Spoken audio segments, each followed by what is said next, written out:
Hello and welcome to the Asylum. I am your host, Don, and with me today is, as always, or almost always, Jeremiah.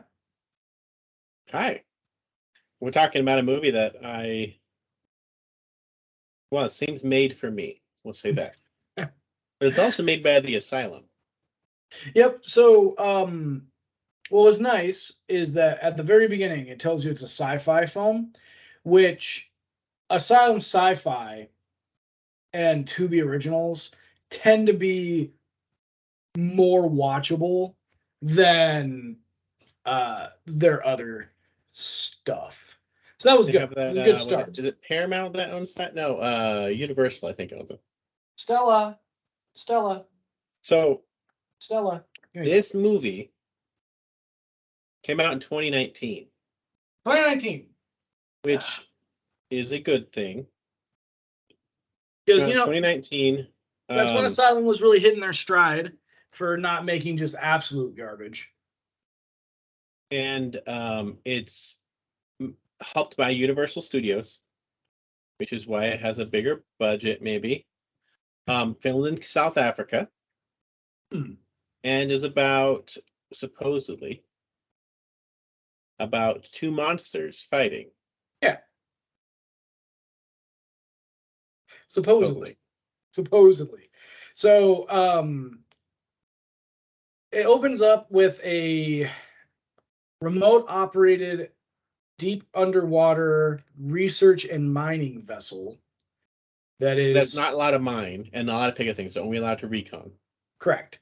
And I'm not really sure where in the world any of this movie takes place. With Carmen San Diego.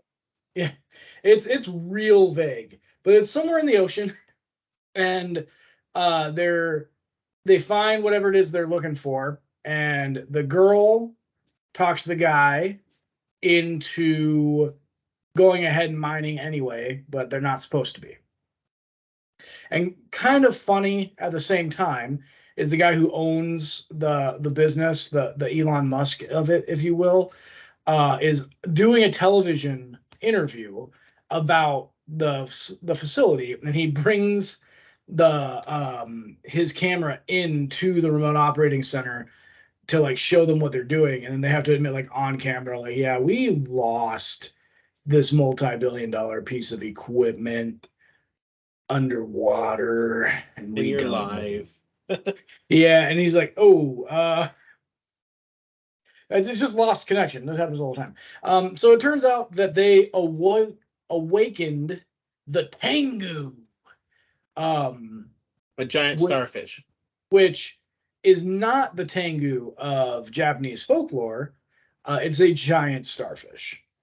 A giant starfish that doesn't look that bad. I'll say that the CGI in this movie actually is fine. Now, anything up close, texture-wise, is awful. And the fire effects were so bad. But other than the that, starfish looks fine, and for some reason, so they go down to look at this thing. And for some reason, they spend an awful lot of this movie like attached to it, beached on top of it. Yeah. So they go and they get onto a boat with probably the best character in the whole movie, the sea captain. I loved that guy. So they get on the boat and they go out to investigate like the area where they lost the submarine. And they're like, okay, we could send this, remote operated vehicle, the ROV, or we could go down ourselves in the submarine. And the guy who owns the company, because he's trying to show off for the geomythological lady, is like, we're gonna take the submarine. And one of his guys is just like, sir, like, I really recommend that we use the ROV instead. He's like, nah, what's there to worry about? Let's go. The geological lady who's there because part of their mining stuff says she has to be able to see whatever they see. After you try saying, yeah, go away. We don't want you actually hear. Yeah. So cute geomythological lady who they immediately have some sort of she connection. studies geomythology, which is an actual thing studying about how mythological creatures and legends could have affected geological happenings. It is an actual field of study. I can't imagine where it's actually studied, but it's an actual field of study. I was surprised to find out it was real. So good work on Asylum for not just making things up. So By accident. Yeah. So anyway, they have like a immediate like we're gonna bang kind of chemistry going on. That's not built up at all. It's just like they meet and all of a sudden this dude is just all over her. Like there's a scene where they're like looking out over the bow of the boat and he is just all up in her bubble. And there's just like nothing. She's not like uncomfortable. But they do not weird. bang. But they do not bang. The closest thing you get to banging in this one is not by them. Yes, true. But they're on this thing that pops up, and the captain of the boat's like, "Yeah, no, we're not going over there." And then they call the Navy, a Navy. I'm not sure which Navy. It's Eric Roberts is a Navy person from somewhere. It says Navy on his thing. Well, the problem with that is his name is General Horn. So it's real. They were real vague with the military. Like they were real vague with where this was happening, and they were real vague with the military. We do know that New Zealand coastline and Australian military are involved at some point. That's true. So because Monster Island apparently exists over there. But Eric Roberts is in this, and if you know anything about Eric Roberts since the 80s, he will do your movie. He won't rehearse it. He won't read a script beforehand, but he will do your cheap movie. Like Malcolm McDowell. Even more so. Yes. Yes. Yeah, pretty much like Malcolm McDowell. But yeah, so he is General Horn, but he's wearing a knockoff, I think, British Navy uniform, but he works with the CIA and the Australian Navy and the Coast Guard. And his crew are all Asian. Yeah, it was real vague. And he has command, and he has at least a destroyer and a nuclear submarine available to him. At least. And he just opens fire on this thing. And I find it funny. So these people try to tell him that they're on this kaiju and they have some ideas about it. And he's like, don't talk to me. If anything, talk to my subordinates. And when they call the subordinates act like a paper pusher would. And so then he ends up calling Parliament, who calls him and he's like, how come you didn't call me? Why do you have to go through Parliament? When his people just kind of ignored him the whole time. When they ignored him the whole time. And then they're like calling, saying, don't blow up this thing, we're on it. Oh, you shouldn't be on it, you should move. No, we are on it. Well, you should definitely not be there. And then they blew it up. So then they come up with this idea of how to, so they're talking to geomythological lady, and she talks about her mentor, who has a super Japanese sounding name, but is a white woman. And who says kaiju instead of kaiju. Yeah. But this is after they found out the starfish bleeds magma. Yes. So the starfish bleeds spits out eggs. They hadn't found out about the eggs at this point. Oh, okay, so sorry. The military found about the. They send the mythological lady to go find her mentor, because her mentor was disgraced in the Geomythological Society because she believed that some of these monsters could be real. So she's going off on her own little thing. She borrows a helicopter that never has to be refueled to go and talk to her, which is how we find out it's called Tengu. Again, not the Japanese Tengu. And so while she's off with her, they come up with this idea that they're going to take a drone and put as much explosive on it that they possibly can, and then send it down the Tengu's throat to kill it, which apparently works. So while they're doing that, General Horn has sent agents of some sort to come and kidnap them. The MPs. MPs, that's right. MPs, because military police are definitely sent to grab civilians out of their own places, not on a military base, and arrest them. And cut their power. Yeah, and Yeah. break in there like a Navy SEAL team.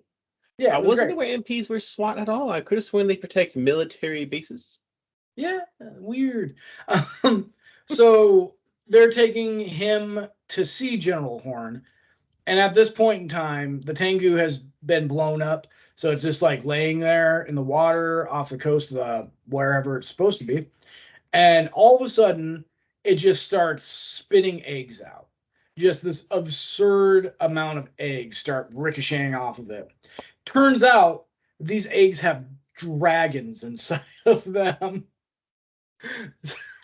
So then, Very bony looking dragon things. yeah, there actually weren't That bad. spit magma. That spit magma, yes, or fire. I don't know. Actually, it kind of might have been napalm. Something. They don't care. Yeah, they don't care. And then they say that Tengu literally just whenever the civilization gets too big, Tengu goes and destroys them. The only thing that can stop them is the mountain, which apparently is on Monster Island, which is a thing that lots of people know about. Yeah. But don't go to, because, if there was an island full of monsters like that, we totally would not have just gone there and had hunters and, like, destroy it. Yeah, no. It's not like we destroyed Jurassic Park in a Jurassic Park's book. They didn't napalm that island. No. Yeah. So they get the word from the geomythology lady's mentor that they have to go awaken the mountain, which is Kaiju. Yeah, which is a kaiju, that is disguised as a mountain. So she tells them that the way that it's supposed to be awakened is the blood of the Tengu meets its eye. And so they're like, well, okay, what does that even mean? Like, how do we do that? And they're like, oh, how does she know this? Because she's the mentor. And so they go to one of the dragons and stab it in the face, take magma out of its body, and stab a rock. Okay, now. Logical. And during this time, we've had a nuclear submarine go after the starfish and get destroyed. A destroyer has gotten destroyed, which looked fine. Both of them looked fine, especially for an Asylum movie. Yeah. They looked fine, and they both got destroyed. And now they're basically heading inland, and the starfish is heading inland and gets stopped right along the shore. And I kind of blinked and didn't figure out why. But let me tell you, when they're stabbing this thing to wake up this giant mountain, we're at minute 120. There's a 1 hour and so we're at 120. 1 hour and 20 minutes in. This movie's an hour and 25 minutes. And I was like, what the heck? And then this rock goes up. And the starfish that you think is dead suddenly sprouts 2 arms from its face hole that goes like this, and it flies away like a UFO out of the water with these 2 skinny arms just doing this. Flies out, and then like freaking face huggers the thing, like the squid in Prometheus going after the engineer. And the mountain thing goes down, and they're like, what? Immediately. What? And they're like, oh, well, that failed entirely. So, and I'm not sure if any of them are alive anymore at that one. I'm not quite sure what's happening. And so then they're like, oh, wait, literally it meant we needed to like stick this stuff in its eyeball. Yeah. Not and magma in the mountain, blood magma in the eyeball. And so then they like shoot this blood magma into this rock's, I guess that's his eyeball. I'm not sure. It looked like a rock. And then I blinked, and now there's like a chrysalis right there. And they're like, it's an egg. We need to protect it to save us for next time. But like, didn't they just kill the Tengu? I'm not sure. It kind of just like happened. That was the end of the movie. And then there's a chrysalis, and done. Yeah. Couple other things to talk. No battle. Nothing. No major destruction. And Eric Roberts, I think, filmed all his lines in like 20 minutes. Probably. From the same room. He did go outside. Okay, maybe a day. gotta talk about the deaths in this movie. We get 2 on-screen deaths. Well, I guess technically the whole MP team dies, but you only really see the female leader of the MP team die, and she gets shot with the fire from the dragon's mouth, and is absolutely just the most anticlimactic death Every death in possible. this movie. She's just standing there, like, what is she? She yells like, "Come get some!" I think, and she's like firing her gun at it, and you're like, "Oh, this is gonna be epic," and then it's just dead, gone.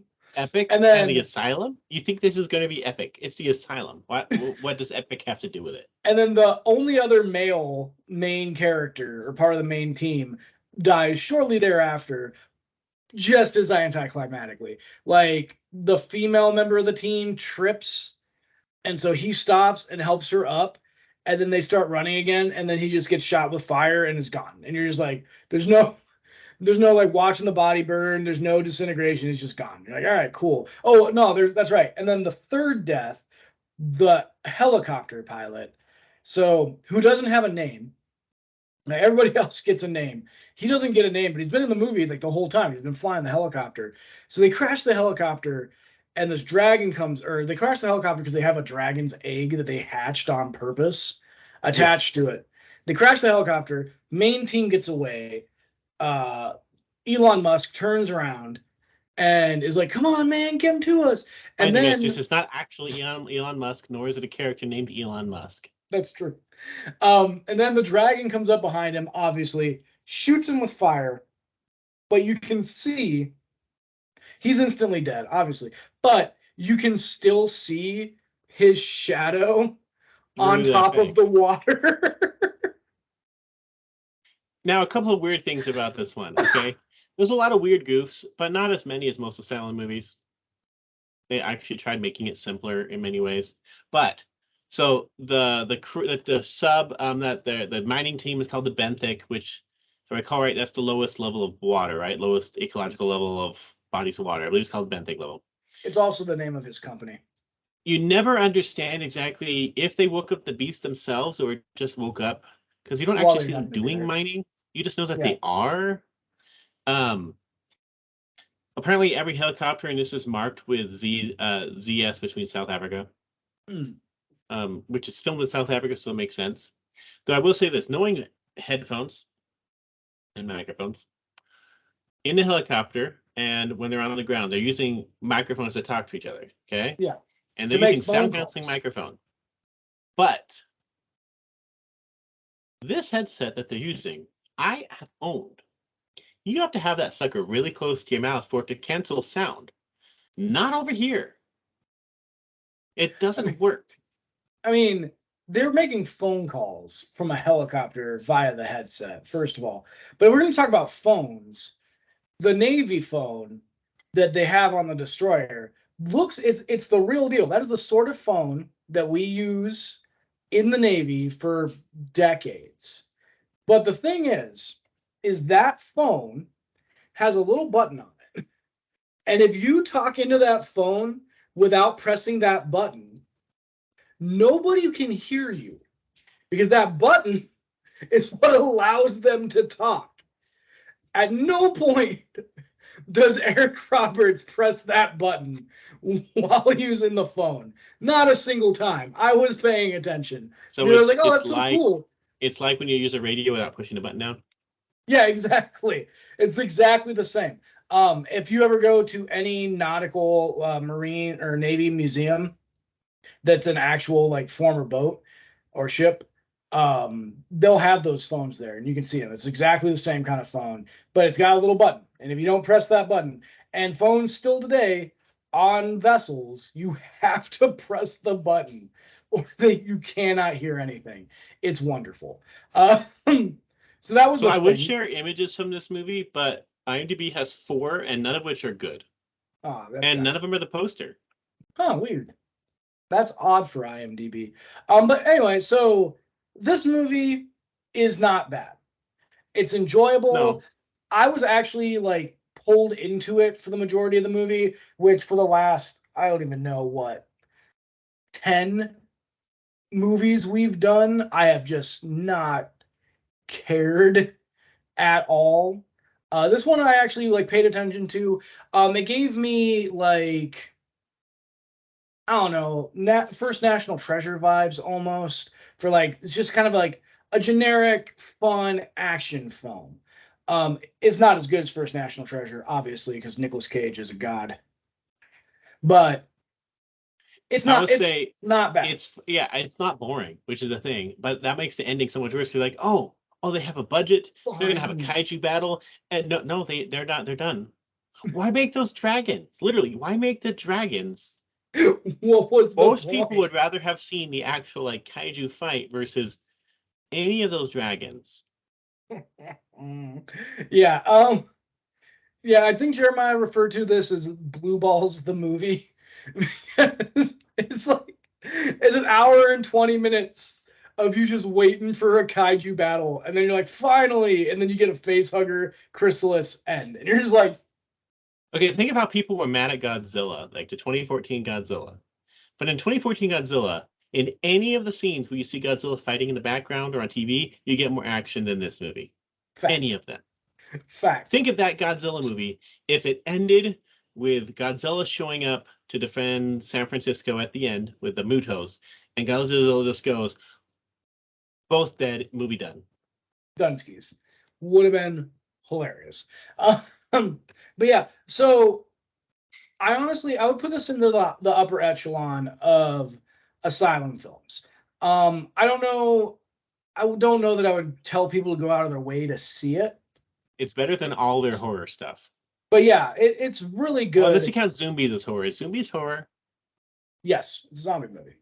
Okay, well, it's better than any of their like trying to make a horror movie stuff. Yeah. Zombies, I think, was trying to be a comedy. Yes. I would put this up there right around shoot. What's the one that was the similar premise to Zombies? The animal, or the one with the tiger at the end with Ving Rhames. Oh.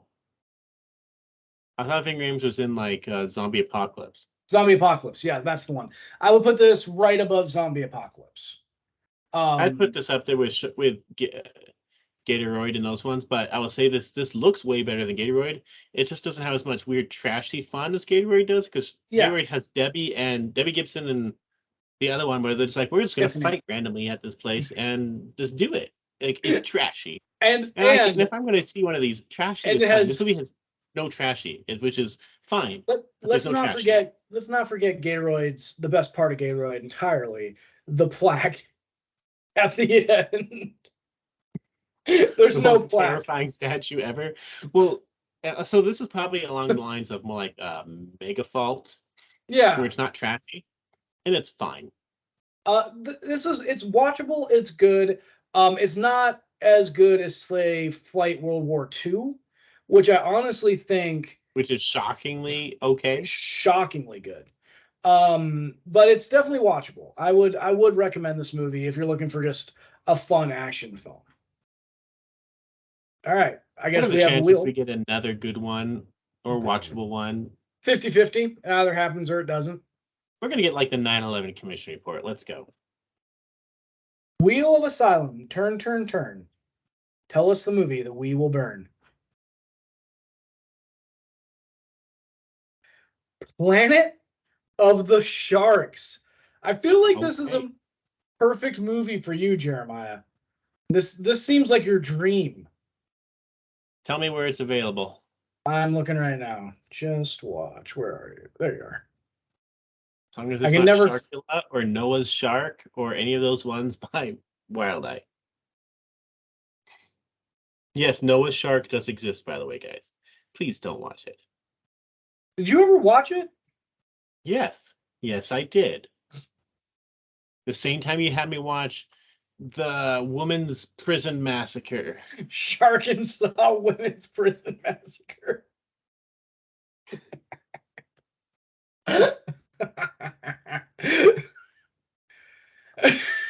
Planet of the Sharks. Which was better than Noah's Shark and Sharkula.